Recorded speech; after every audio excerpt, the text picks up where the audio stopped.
ಗಾಢವಾದ ರಾತ್ರಿ. ಕಾಡಿನ ಮಧ್ಯೆ ಒಂದು ದೊಡ್ಡ ಹಳೆಯ ಮರ ಗಾಳಿಗೆ ತೂಗುತ್ತಿದ್ದಿತು. ಹಠಾತ್ ಒಂದು ಬಿರುಸು ಗಾಳಿ. ಕೊಂಬೆ ಮುರಿದು ಬಿತ್ತು.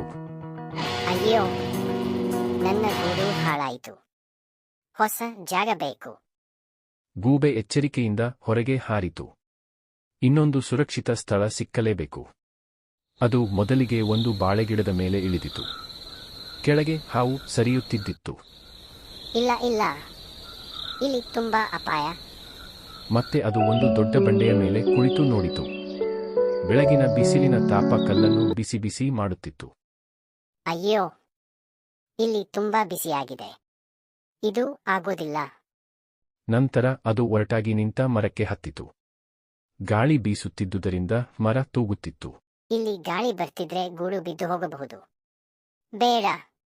ಕೊನೆಗೆ ಅದು ಒಂದು ದೊಡ್ಡ ಅರಳಿ ಮರ ಕಂಡಿತು. ದಪ್ಪ ಕೊಂಬೆಗಳು, ನೆರಳು, ಶಾಂತ ಜಾಗ.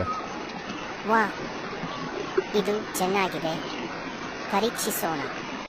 ಗೂಬೆ ಕೊಂಬೆಗಳನ್ನು ತಟ್ಟಿತು. ಮೂರ್ತಿಯಾಗಿ ನಿಂತಿದ್ದವು.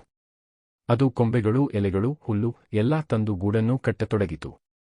ಇದು ತುಂಬಾ ಬಲಿಷ್ಠ ಗೂಡು ಆಗಬೇಕು. ಗಾಳಿ ಬಂದರೂ ಅಲುಗಾಡಬಾರದು.